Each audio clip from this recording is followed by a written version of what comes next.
Hi, guys. So first, I actually want to give a shout out to Brand Innovators because, yes. Oh, you're clapping for yourself. I love it. I would do the same thing. So last night, you guys hosted a cocktail party. And I literally was like, I don't want to go to a cocktail party on a Monday night. No, thank you. You know. So I get there and I'm like, any salesperson before their first alcoholic beverage, I'm hiding in the bathroom and shy. And I spot someone who I met at Brand Innovators last week, and she gives me a hug, literally gave me a hug. And I felt good, I felt comfortable. And then the reunion of my career sort of happened, which is kind of funny. This person who I've known, I used to work at NBC in the early 2000s, was like, Alexis. So I see Tommy hanging out with my NBC crew. Then all of a sudden, someone from Fox, that's the next company that I worked at, came up to me. I'm like, this is weird. Like, all the companies I've worked at, there's someone there coming over at Brand Innovators. Half an hour later, Jody Patkin from the Skim, who was on the executive team with me, is there. And it was just a reunion of my career. And then I was able to meet so many great new people. So I am giving a shout out because I went from being like, I don't want to be here, to I ended the night texting with my new friends from Bayer. They're not here, but I'm sure they want to be. Getting their phone numbers, putting them in a car, texting with my old friends, and just had a lovely evening where I didn't think it was going to be great. So Brand Innovators, thank you very much. You got to give a shout out. I'm going to give a little intro to myself, and then we're going to get to Marisa, who is, oh my God. It's an actual $100 bill. Wow. Wait, let me say all the good things about Brand Innovators.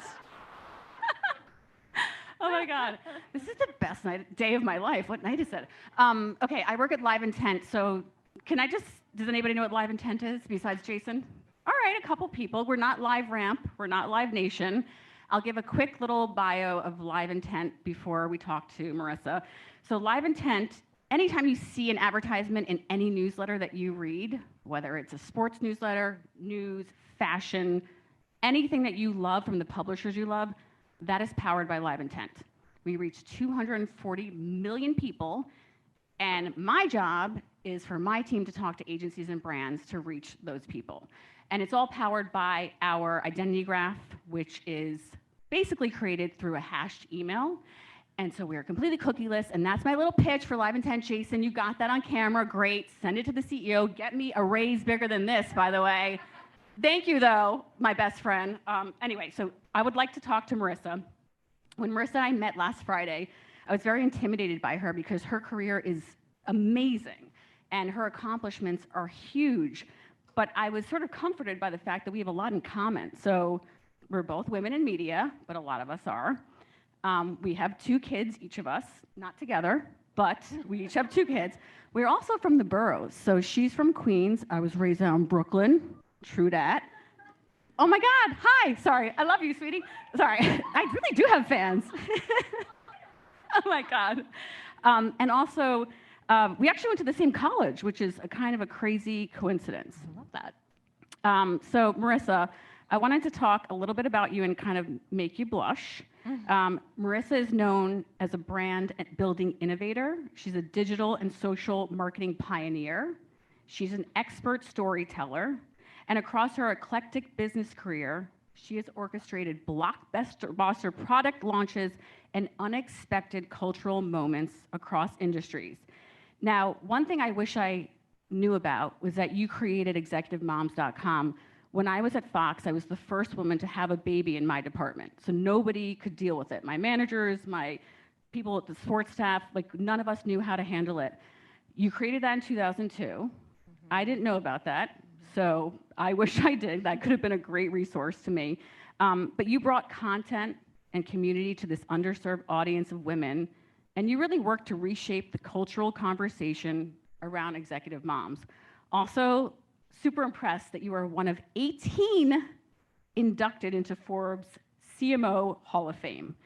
That's pretty impressive. Forbes recognized you as one of the world's 50 most influential CMOs, and Business Insider has named her one of the top 25 most innovative CMOs. Now, I know. So last night, I met a couple new friends, and we were going to start a podcast. But guess who already made a podcast? This woman, okay? She is in the world of podcasting, and along with her good friend and colleague, Stephen Wolf Pereira, they host a podcast called Brand New, and I listened to it. You guys, it's on iHeartMedia. Can you go do it right now? Just subscribe, listen to it.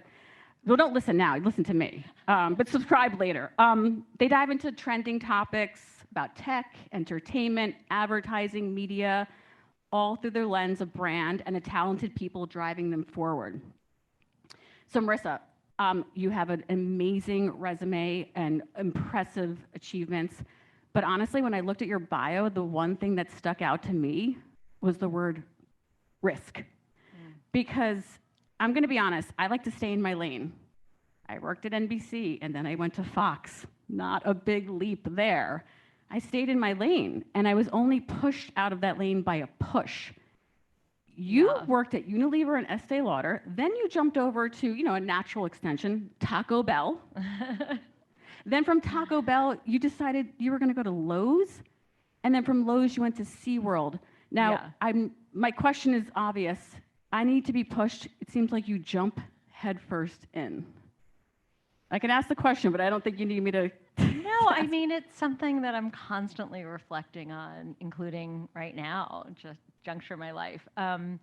And Alexis, when we were talking, one of the things I said was really important to me is, I mean, you're going to sit through and hear lots of marketing wisdom, but I really like to speak from the heart, and especially as someone who's been in this industry now longer than maybe some of you. I mean, just to talk about what that really is. So I can be like, oh, yes, I took risks, and how amazing. But the truth is, there's a fine print on risks, right? Like the little asterisk and the legal disclaimers that risks are risky, which means they don't always pay off the way you think they're going to. And I just think that I just had a very interesting lunch with some folks, and we were talking about our different careers and saying that, but if you don't take them, then you've just never tried. So it's something I really consider a lot. I also think that I've been called brave, and I think some of my decisions have been motivated by fear. So I don't know. It's really funny how bravery and fear seem oppositional, and I actually think they're just two sides of the same coin. Like, well, what will happen if I don't do this, or if I, so, or you get pushed, and sometimes because you stand up for who you are, what you think of, that might mean that you are jumping or you're getting pushed, or sometimes the difference between those two things is less perceptible than you think. So I'm not trying to minimize or be falsely modest about the big leaps I've made. I'm really proud of them, but I also am very self-aware that some have been better and bigger and more amazing than I ever thought. I mean, the big risk for my family and me was giving up our lifelong home of New York and this life we had in Manhattan. We were raising our daughters on the Upper West Side, and I was working in luxury beauty to go to Taco Bell, and everyone thought that was quirky, luxury beauty Taco Bell. But for us, the real crazy part was moving to California. Now, we moved to Newport Beach, California. So let me tell you, I think it gave me a little bit of a false sense of how amazing relocation is when you move a block from the beach. And I had an incredible team, an incredible experience doing that. And it definitely opened up our horizons to different life possibilities. And then here we are now in Charlotte, North Carolina, where we relocated because of Lowe's. And I started that job 6 weeks before COVID. So we'll talk about that if you want. And we stayed there. So the role that I took now, we didn't relocate for. So yeah, I mean, risk means different things to different people. And it's more than just the professional risk, right? It's personal risk, it's reputational risk, it's fear, it's all those things. But I think a life worth lived is going for those things sometimes. I love that. I mean, I feel like you didn't even give enough credence to the fact that when you are one of the main breadwinners and you make a change for your family and you're affecting 2 kids and your partner, it's so much and so much pressure. It is a lot of pressure. And you referenced Executive Moms, which it's kind of dormant now, but I ran that very actively for a good 12 to 15 years, always on top of my corporate career. And it became a national thing. We did big events here in New York. For those of you who've been in New York for a while, remember what's now the Gap in Old Navy was that flagship Toys R Us. We did some events there. We did events all over the city. And we talked a lot about these issues and why there was an executive moms and not as much of a need for an executive dads, although I'd argue there's need for that too, was because I do think women are wired to internalize some of these issues a little differently. So the pressure when you're, my husband works, but I'm the primary breadwinner, and I don't feel like embarrassed for either of us to say that. I have an amazing partner, amazing spouse, but yeah, the feeling of the heaviness of me being the one that was forcing us to pull them out of their schools and out of their friends' lives, and what if, right, on the risk, but what if I got there and they hated me or I hated it, and then what, So it was intense, but now we've learned that we can do it more than once, and I think I've raised really resilient, or I should say we have raised really resilient daughters as a result. I love that. I need that reminder. Every time I tell my family we're going to do something, it builds resiliency. But it is true. It really, really is true. Yeah. My daughter recently decided to go to boarding school on her own. Wow. I did not pick this. Wow. And she's not happy right now, but I'm reminded of the fact that she chose this, and she's getting through a hard time, and it's going to build character, build resiliency. But as a mom, you're like, oh, I just want to tell you to come home, and I'll take back that check for $75,000. I'm just kidding. It's not that much. No, it is. Thank you, by the way, for this. This is going to help with the boarding school. But yeah, these lessons of pushing your kids and being a role model. It's better than staying in our comfort zone like I have a tendency to do. I mean, I can go on all sorts of executive mom tangents. It's easy to do, but I will say, because I presume everyone is here because you have careers. It doesn't mean that you're all here because you're parents. And obviously, I always try to be very inclusive when I talk about these things, because it's horrible to feel like someone's talking about a part of your life that maybe you haven't had or accessed. Nonetheless, I mean, there is something for those of us who are working parents, especially when your kids get a little older, actually. And, they think you can't relate to them. Well, when you're doing homework and they're doing homework at the same time, that's actually a way to relate. They think their lives are so busy, and no, actually my life's really busy. So, I mean, it's very interesting that you can create, surprisingly, I think, a different level of empathy. And there's really nothing better than winding up having kids that look up to you. It's pretty amazing. Doesn't mean it's perfect, but boy, it's gratifying when those moments happen. It makes me feel better, Jason, about working overtime and my kids seeing me do that. So they're seeing a good role model. Okay, so one of the things when we were talking on Friday, I said to you, I never found a mentor. I was always looking for a mentor, and it sort of just happened that it wasn't there for me. And I wanted a female mentor. Yeah. And now I do try to be that. Jody, right? Am I a mentor? Put her on the spot. I think mentorship is super important. And if you don't have someone to look up to, besides a parent, that's something that a lot of us don't get in our careers. I wanted to talk to you about that a little bit. What is your feeling on mentors? Did you have a mentor? Do you sponsor people? Is there anyone who's significantly influenced your path on your career to leadership? Well, I used to struggle when I would get asked that question, because I thought, oh, geez, I didn't have a mentor in the very formal sense. And I've, in later years, been in now some formal programs where I've actually had, the AdWeek mentorship program, where I've been assigned a mentee. But I don't think it's because I didn't have people in my life that advised me. I just didn't have anyone, maybe sadly so, I don't know, that just was you are my mentor. But a really amazing thing has happened for me, somewhat by design and somewhat naturally, in the past decade or so, maybe more, where I feel this sense of peer community that's arisen, particularly since I've become a chief marketing officer, and these jobs are really hard.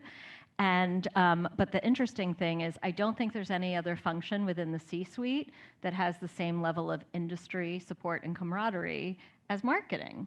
So maybe it's because the job is so hard and so misunderstood, but when you go to events with fellow CMOs, it's incredible, the sense of genuine cheerleading for each other that's happened. So for me, it's been, now maybe perhaps I'm more progressed in my life and career, I am always looking for support, but it comes in a less formalized way than you are my mentor and more that you're my people. So you talked about marketing. It's a hard job. It's constantly changing. I mean, the technology is overwhelming and it's always evolving. How do you drive transformation and innovation within your team and your organization? And I feel like this is a resume question because I'm reading off this paper, but can you provide an example of a transformational project that yielded impressive results? I already know you can, but I needed to state that sounded super interviewee. But I am interested. It was pretty interviewee, yes. I gotta say. Well, yeah, I mean, I guess this is gonna go back to the theme of the risks part. It's not easy, and sometimes by very definition of trying to be or being a change agent, you're asking people to do things that are fundamentally different, and that makes them really uncomfortable. And I've given a bunch of keynotes where I've opened with this cartoon, and I can, even though it's a visual, I think I can explain it to you very simply, okay? So it's like a 2 or 3 panel cartoon, and the first panel says, "Who wants change?" And everyone in the audience's hand goes up. Has anyone seen this cartoon? Do you know what I'm talking about? Okay, right. So the next panel is, "Who wants to change?" And everyone's hand goes down. And it's funny, I'll tell you a quick little story related to this. So I wanted to put this in a presentation, keynote I was doing, so I Googled and looked for it and realized there was a third panel that I had never seen. And I always thought it was just who wants change, who wants to change, hands up, hands down. The third panel was who wants to lead the change, and now instead of hands down, no one's even in the room. Okay, which I find that extremely poignant about what it is to be a transformational agent, because you're kind of signing yourself up for maybe something miraculous and wonderful, but not without stepping on all sorts of landmines, and they may blow you up in the process. And that's happened to me. But it's kind of worth it, because that's the fun of our job when it's really, really great, is to take something that has potential, but that potential isn't fully realized, and connect dots in totally different ways, and then suddenly people are seeing it in a whole new way. I mean, for me, that is the adrenaline. Those are the adrenaline moments where I really love my career. So do you want an example, I guess, to make sure I follow the question? Taco Bell? Yeah, I mean, Taco Bell's really one great example where it was a whole bunch of things that people weren't expecting, but they were all strategic, and it was all actually born out of recognizing that the brand needed to separate and distinguish itself, elevate from the rest of fast food at the time. So making it a lifestyle brand wasn't just some desire to vanity moves. It was strategic. That's really important to me. I hate when marketers just do things that are gratuitous. So it has to be purposeful. And so we started building some things that were really cool. I just had a reunion with someone who used to be on my team, so I'm so proud of her, seeing her here. And so we did some cool things, right, Jessica? We did things like, repositioning how we talked about value. So on the one hand, that was cool, but also Taco Bell and Forever 21. Wait, what? That doesn't make sense, until it did. And then ultimately doing the Taco Bell Hotel was the ultimate apotheosis of that. And when you think about a brand that people can go a mile away from home and access for a couple of dollars, and yet people were getting on airplanes to stay at this reservation sold out in 2 minutes, that kind of tells you you've done something in terms of transformation. Another really different but proud example for me was at Lowe's. When I got to Lowe's, it had lost all of its brand equity, really. And it just kind of diminished. And you're in this 2-horse race in home improvement between Lowe's and Home Depot, of course, and Home Depot is the bigger of the two. But for me, it was about getting to what is the best Lowe's that Lowe could be, not trying to be Home Depot. And finding kind of the heart of this brand, and community relations was one of the things that was under me. And we were just writing a whole lot of checks, like a lot of big companies do. And so once we galvanized around this positioning of making homes better for all, which is a very simple statement, but I'd argue Home Depot could never have that as their positioning. It was like, well, then our greater purpose is making homes better for all in need. And then that turned into how we celebrated our centennial, and it was a team, and we're like, what if we made over 100 homes? And I was like, oh my God. And someone was like, what if we made over 100 hometowns? I'm like, oh my God, that would be amazing. How could we possibly do it? And I give credit to the team for figuring out the logistics, but that's what we did. And we started to see our reputation rise on the Harris poll. And I mean, just all kinds of really cool things. And then God, it turned into a TV show. So like for me, that's, in addition to selling lumber and hardware and all the like making the, the business tick on a daily basis, you got to do some of that other stuff too if you really want to move your brand and culture. I feel like everything you've done is just creative and different and out of the box, and it's obviously takes a team to do that. How do you foster a culture of creativity within your team? We talked a lot about like building teams and being a leader and being a mentor. You seem like a really creative person. Like you just have these ideas. You probably wake up at night and you're writing them down. But how do you sort of impart that into your team to get them not just like filling out forms day to day and like taking people to become creative? It's like you got to give them space. I struggle with that as a sales leader. You do have to get people to be creative. Sales is a creative industry, contrary to popular belief. I'm curious to know, and I want to learn from you. How do you get your team to be creative and like have the space to think about something innovative, like the Taco Bell Forever 21 and Taco Bell weddings? Like, how does that come about? I mean, look, I'm picking the sort of flashier examples because they're fun to talk about. But I want to be clear, I actually don't think that's the only way we should define creativity. I really struggle with the fact that creativity sometimes sounds like this fluffy word in organizations, like almost it's the opposite of the numbers and the business. And that doesn't make sense to me because the definition of creativity should really be about new ways to solve problems.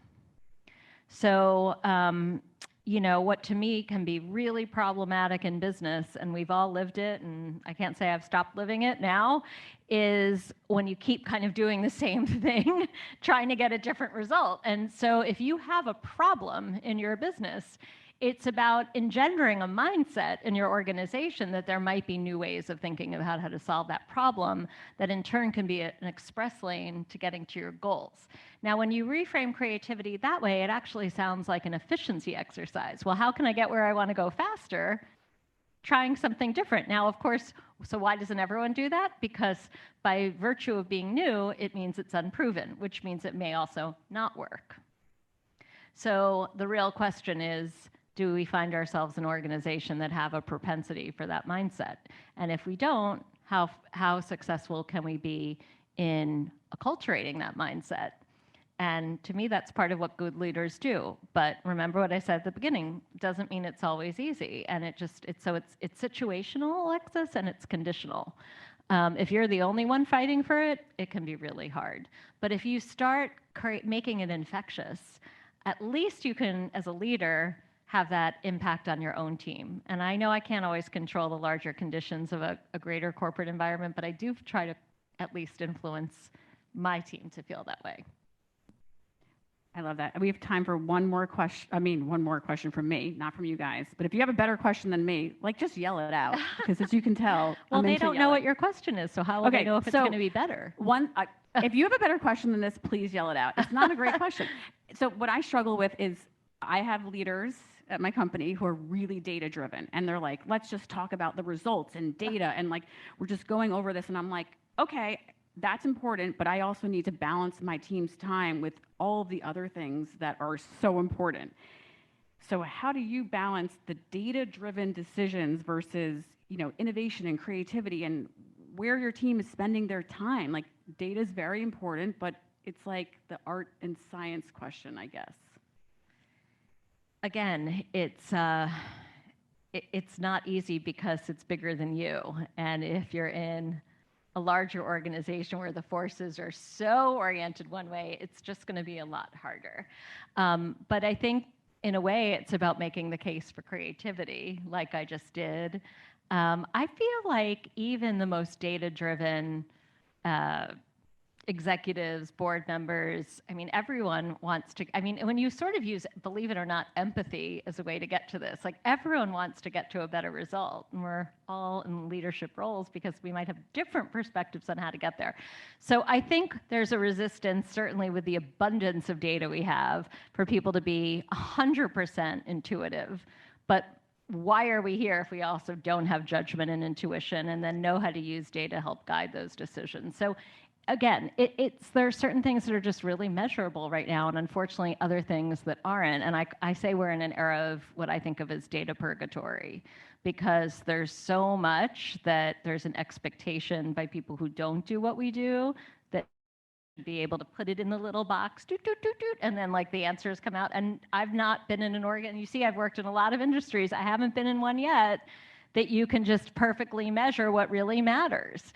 And so I think that's why I say we're in purgatory. Like it might be if 5 years, 10 years, 15 years from now, who knows where advances in AI and MarTech and data science will be such that all of the things we really want to understand are easier, but we're talking about measuring how each individual's human brain works and how we make decisions. Like really, that's what we're trying to measure.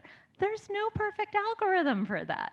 So, Google's done an amazing job. I hope I'm not offending anyone from Google by making us believe that that's the part that, because it's so measurable, that matters. So it's tough. I wanted to give you a nice, succinct answer. There isn't one, except to say that, working with partners, figuring out how to keep evolving it, having the right blend of testing and learning and moving forward, and then ultimately, I think, leaving just at least some room for experimentation that may not have a perfect metric to it, is the way to keep advancing an agenda, because it's amazing what we can learn through data. It really is. It's amazing what we have at our fingertips. By the way, data isn't always just numbers, of course, too. Data is information and insights. It's amazing. It's just that conundrum we have, that it's not all equally measurable right now, is what I think is why we're at such a challenging moment. But it'll evolve. It'll continue to evolve, obviously. Well, I think I'm being given the boot. We have time for one question if anyone has. Does anybody? Oh, I'm sure it's better than my questions. Hi, I'm Deb Meyer. I work for a company called MarketCast, which is a research and data and insights company. Yeah. So just asking that question through the lens. And I'm a big Seaworld fan. Many happy memories there with my daughter. Great. Is there an example of a time where you've had to face, Seaworld's gone through controversy. Yeah. I love Seaworld, but some people don't, the animals, etc. What's the biggest challenge that you've had at Seaworld? Well, I just got there a few months ago, and that was that as a marketer was what drew me to the challenge. I mean, it is a portfolio company, so it's the Seaworld brand, but it's Busch Gardens, Discovery Cove, Sesame Place parks, a whole bunch of water parks. But it's interesting. Look, we all know of companies that have done bad things and have had real reputational damage, and it's taken some time to rebuild. As I got, invited into this world and brought my family down, I actually didn't grow up going to SeaWorld, so I just knew of it. I hadn't experienced it, but I had a little bit of like, oh, theme park, that would be so fun. Wait, don't they have a little, is there a reputational issue? And it's really unfounded. They really got hammered by a documentary with an agenda 10 years ago. And, it's really tough when you go into the park and you meet the most unbelievably dedicated marine biologists and trainers whose, really their life work is caring for these animals and researching for protection of the species and conservation. No different than if you've been to a world-class zoo, which SeaWorld really kind of belongs in that categorization. But what do you do as a marketer to fix that? So that's what's attracted me to it, and I'm too soon in my tenure to say it's fixed. I think diagnosing it and thinking about how to fix it excites me. But this is definitely will be the hardest challenge in that regard that I've ever faced. So hopefully me just telling you the story might actually make you give a second thought. Now the question is, how do you scale that? Like if I told you we've rescued over 40,000 marine animals in the history of the company, like no other organization has done, it's unbelievable. But that and frankly, as a retail business, we're doing a really good job telling you buy one get one free, 20% off tickets. So that's my challenge. Back to the data part. Like that might seem like urgent today, but how do I get you to know this? Right? It's the totality. So that's the challenge. That's the challenge I'm facing right now. Thanks for your question. You love a challenge, so. Apparently. Maybe I'll try risk-taker. something easy for a change next. Is that a thing? No, that's not your thing. You're not going to do that. It was so great chatting with you, Marisa. Thank you, Alexis. I'm so glad we had this Thank you, time. everyone. Thank-